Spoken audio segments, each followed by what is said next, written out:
বাড়ির সামনে মাই ছোলা কচু গাছগুলো বসিয়েছিল, কত বড় হয়েছে, তাই মা এগুলো তুলে নিয়ে এসছে পরের দিন রান্নার জন্য। ভোরবেলা যেহেতু অনেক তাড়া থাকে, তাই মা রাত্রেই কেটে বেছে রেখেছিল। আর সকাল হতে না হতেই উনুন ধরিয়ে ভেজানো ছোলা নুন দিয়ে এগুলো সিদ্ধ করে নিয়েছে।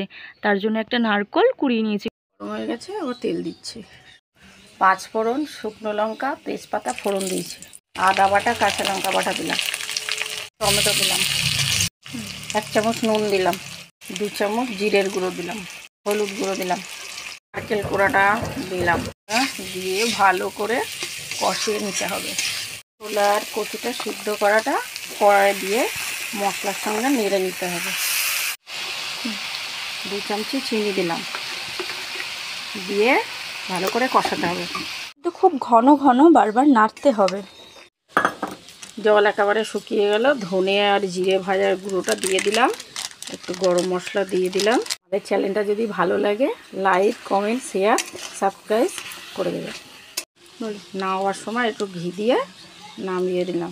কাকি নাও টেস্ট করে বলো কেমন হয়েছে।